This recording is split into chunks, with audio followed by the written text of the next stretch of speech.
근데 인천은 6.17 대책이 발표되고 나서도 우리 소장님 말씀하셨던 것처럼 큰 변동사항은 별로 없었습니다. 오히려 송도나 네. 이런 데들은 집값이 계속 꾸준하게 올랐고요. 실제로 6.17 대책 발표 이후에 인천의 전체적인 어떤 그 아파트 가격은 0.31% 네.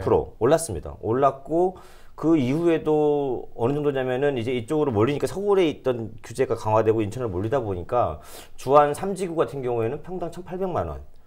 네. 백운역 같은 경우에 그 백운 2지구 있거든요. 아트센터 앞에 있는 네. 거 현대 힐스테이트인데 거기가 2천만 원이에요, 평당 분양가가요. 이게 어마어마한 거죠. 그리고 이 비슷한 기간에 이제 송도 그 엊그저께 그 그린워크 네. 이제 뭐라 그러지 임대 아파트를 네.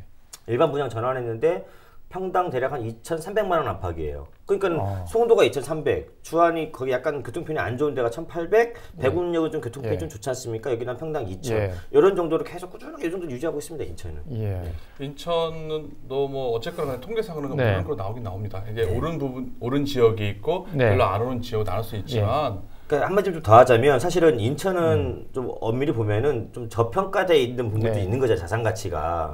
이렇게 놓고 봤을 때 이렇게 완만하게 어느 정도 오르는 거에 대해서는 이제 그 소유주 분들은 이제 긍정적인 어떤 입장으로 바라보는데 문제는 이제 6.17 대책 때문에 DTI하고 LTV를 50% 묶어놨잖아요. 그러면 이제 사회 초년생들, 그다음에 신혼부부들 이제 처음으로 생애 첫 주택 대출을 받아가지고 이제 집을 구입하려고 하는 30대 후반, 40대 초반 이런 사람들 같은 경우에는 사실은 인천에서 좌절하게 되는 거죠.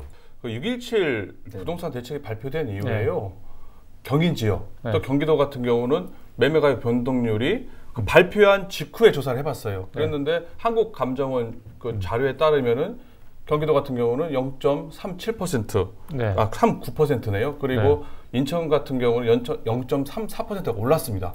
오히려 6.17 대책 발표 전보다 매매 가격 변동률이 더 올랐다는 얘기예요. 그 얘기는 뭐냐? 6.17 대책이 발표됐음에도 불구하고 경인 지역의 집값은 계속 오르고 있다. 그러니까 집값은 오르고 대책으로 그 생애 첫 주택 구입자, 내 집 마련의 꿈이 가진 사람들은 대출 규제가 묶이고 그러다 보니까는 굉장히 정부에 대한 불만이 폭증할 수밖에 없는 거죠. 김포 같은 경우 심했어요. 왜냐면 2012년 그 5월 이후에 그 주간 단위로 매매가격 변동률한 것 중에서 역대 최대였었죠. 1.88%나 올랐다는 거는 6.17 부동산 대책이 정부의 부동산 대책은 백약이 무효다라고 할 정도로 지금 풍선역